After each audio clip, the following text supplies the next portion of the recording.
Tinha um carro que apareceu na televisão de toda a América Latina sem que ninguém o apresentasse como protagonista. Não tinha nome nos créditos, não era o herói nem o vilão. Aparecia estacionado na frente de uma vila, enquanto um moleque de macacão tentava lavá-lo, escondido. O motor ficava atrás. E quem dirigia era o homem mais odiado da vizinhança. Esse carro era o Volkswagen Brasília. E a ironia é essa: o personagem mais impopular do Chaves dirigia o carro mais popular da América Latina. Esteve no Brasil, no México, na Venezuela, na Bolívia, na Colômbia, no Chile, no Paraguai, no Uruguai, no Equador e no Peru. 10 países. Não como curiosidade de importação, não como luxo para poucos. Como o carro do vizinho, do tio, da família da esquina. Mais de 2 milhões de unidades fabricadas. E, mesmo assim, desapareceu em 1982, apenas 9 anos depois do seu lançamento. O que pouca gente sabe é que não foi a concorrência que matou o Brasília. Não foi uma crise. Não foi o governo. Foi a própria Volkswagen. Com as próprias mãos. 2 vezes. Com 2 carros diferentes, em 2 países diferentes. Essa é a história de como uma montadora destruiu o próprio filho mais amado. Se você é do tipo que lembra o cheiro de banco de Fusca esquentado no sol, fica até o final, porque o que aconteceu na Bolívia com esse carro ninguém te contou ainda. Para entender o Brasília, primeiro precisamos entender o problema que ele veio resolver. No começo dos anos 70, a Volkswagen do Brasil sustentava toda a sua linha em 3 modelos. O Fusca, a Kombi e a Karmann Ghia. Os 3 compartilhavam a mesma mecânica. Motor boxer de 4 cilindros, resfriado a ar, montado atrás. Era a filosofia com a qual Ferdinand Porsche havia desenhado o Beetle original nos anos 30 e a Volkswagen tinha mantido ela intacta por 4 décadas. Essa mecânica tinha virtudes enormes. Era simples. Era barata de manter. Qualquer mecânico de qualquer cidade do interior conseguia abrir e entender. Mas o Fusca tinha um problema que nenhuma virtude mecânica conseguia resolver. Era pequeno. A geração que tinha comprado o Fusca nos anos 50 já tinha mais filhos, mais coisas para carregar, mais quilômetros para rodar. O presidente da Volkswagen do Brasil, Rudolf Leiding, tinha uma ideia concreta. Não substituir o Fusca. Complementar ele. Construir um carro que aproveitasse toda a mecânica já existente, mas que oferecesse mais espaço, mais visibilidade, mais família. O projeto ficou nas mãos de um designer brasileiro, Márcio Piancastelli. Um homem que entendia que a América Latina não precisava de uma cópia do que se fazia na Europa. Piancastelli trabalhou com uma consigna precisa: máximo espaço interno, mínimo comprimento externo. O resultado foi uma carroceria de 2 volumes, com uma área envidraçada enorme, linhas retas e o mesmo motor do Fusca, montado atrás. Antes do lançamento, um fotógrafo da revista 4 Rodas conseguiu fotografar os protótipos perto da fábrica. A segurança atirou nele. O incidente virou escândalo na imprensa. A Volkswagen teve que pedir desculpas publicamente, e a revista, que tinha comprado essas fotos, triplicou as vendas naquele mês. O Brasília chegou ao mercado em junho de 1973 sem precisar de campanha publicitária. Todo mundo já esperava por ele. Se você já ouviu falar de um carro que virou ícone antes de ser vendido, comenta aqui embaixo qual foi, porque isso é mais raro do que parece. No Brasil, a resposta foi imediata. O Fusca era o carro da necessidade. O Brasília era o carro do progresso. Não custava muito mais, não precisava de mecânico diferente, mas dava espaço para 4 pessoas de verdade e um porta-malas funcional na frente. No México, a Volkswagen tomou uma decisão que marcaria a história do modelo: fabricar ele localmente. Na fábrica de Puebla, a mesma linha que produzia o Fusca começou a montar o Brasília em 1974. A lei automotiva da época obrigava a produzir a maioria dos componentes em território nacional e a Volkswagen cumpriu. O Brasília mexicano tinha freio a disco na frente, quando o brasileiro ainda usava tambor nas 4 rodas. Nesse detalhe técnico, o filho ficou melhor que o pai. Na Venezuela, a fábrica de Palma Sola, no estado de Carabobo, montava o modelo a partir de kits enviados do Brasil. Não era importação direta, era produção regional. Na Bolívia aconteceu algo diferente. Entre 1975 e 1985, o país importou 176 mil unidades. Para o tamanho da Bolívia, esse número é desproporcional. O altiplano, as estradas de terra, os desníveis extremos, as temperaturas que despencam de repente ao anoitecer. O Brasília se adaptou a tudo isso. O motor atrás dava tração natural nas subidas. A mecânica simples permitia sobreviver longe de qualquer concessionária. E na Colômbia, o Brasília chegou de um jeito que nenhum outro carro latino-americano pode reivindicar. Como viatura de polícia. No começo dos anos 80, a Polícia Nacional da Colômbia incorporou uma frota de Brasília 4 portas para o patrulhamento de Bogotá. O mesmo carro que o cobrador de aluguel dirigia na televisão mexicana patrulhava as ruas da capital colombiana. Tinha algo no Brasília que ia além da utilidade. A imprensa especializada da época não sabia como classificar ele. Era um hatchback? Era uma perua pequena? O próprio Chaves chamava ele de a caminhonete. Essa ambiguidade de identidade acabou sendo uma força.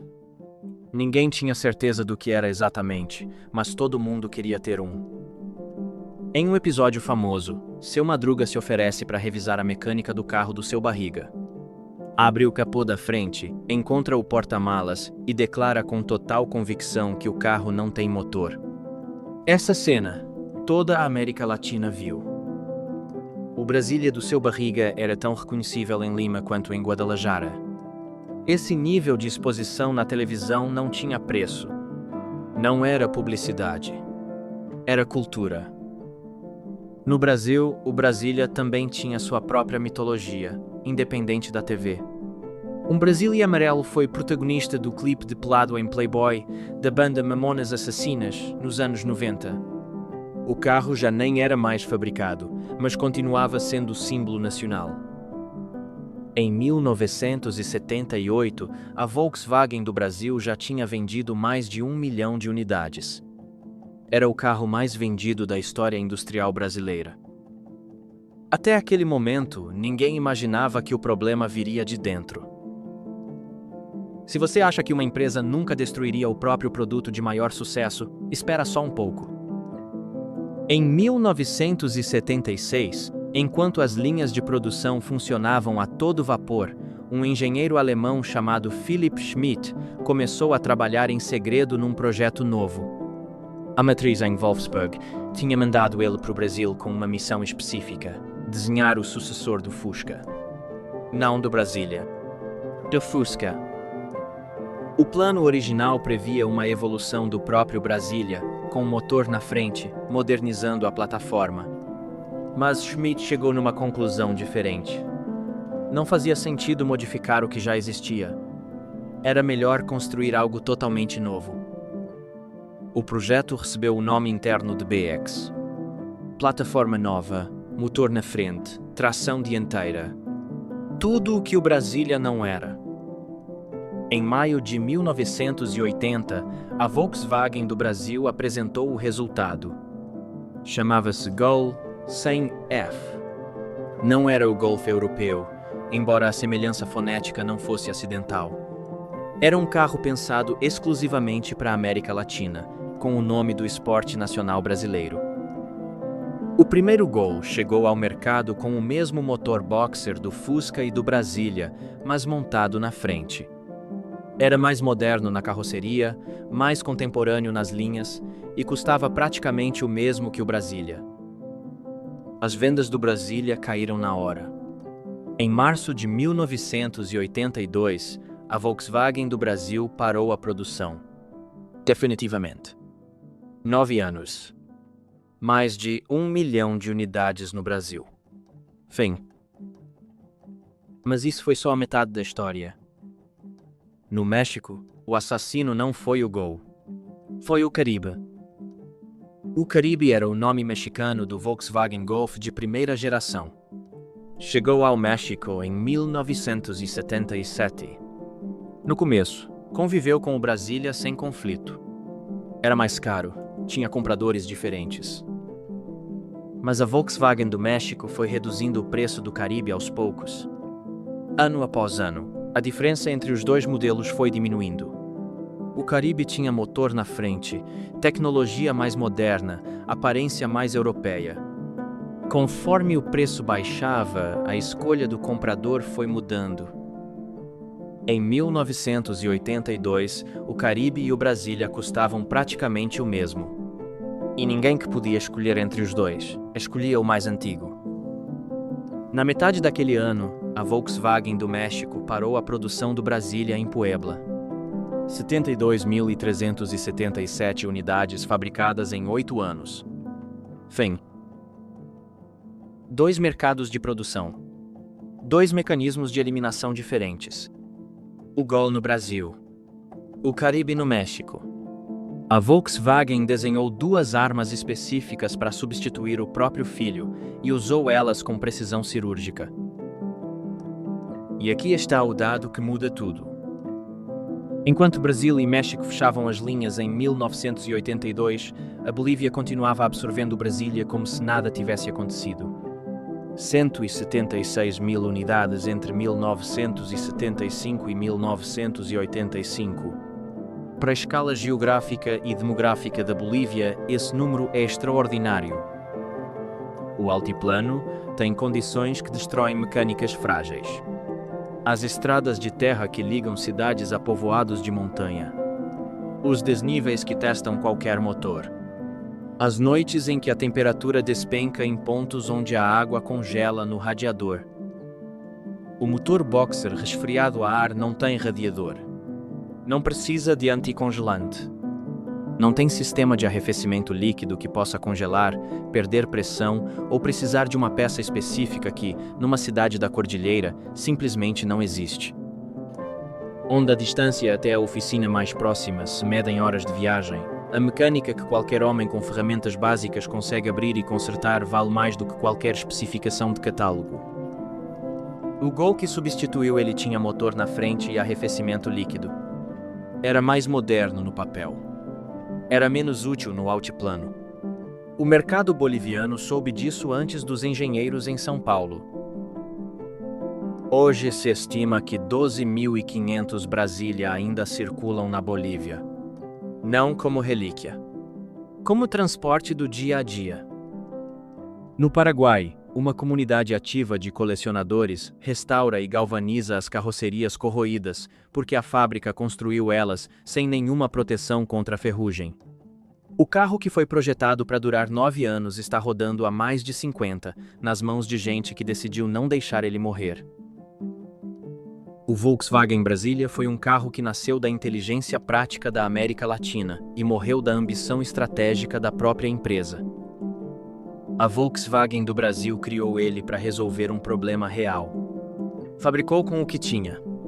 Vendeu em 10 países porque em 10 países tinha gente que precisava dele. E quando encontrou algo mais moderno para substituir, eliminou sem pensar 2 vezes. O que a Volkswagen não calculou é que existem lugares onde a modernidade não é o critério. Onde o motor que qualquer mecânico de cidade pequena consegue consertar vale mais do que o sistema mais sofisticado. Onde o carro que não precisa de água no radiador sobrevive ao que tem números melhores no folheto. O Gol virou o carro mais vendido do Brasil por mais de 30 anos. Chegou ao 1 milhão de unidades produzidas em 1982. O mesmo ano em que o Brasília foi aposentado. A Volkswagen tomou as decisões certas para o próprio negócio. Mas na Bolívia, 12.500 Brasília continuam rodando. E nos comentários dos vídeos sobre o Chaves, quando aparece o carro do seu barriga, tem gente da Colômbia, do México, da Venezuela, do Chile, escrevendo a mesma coisa. Esse era o carro do meu pai. Não existe estatística que meça isso. Se esse carro te lembrou de alguém da sua família, deixa nos comentários qual foi o carro que marcou a sua infância.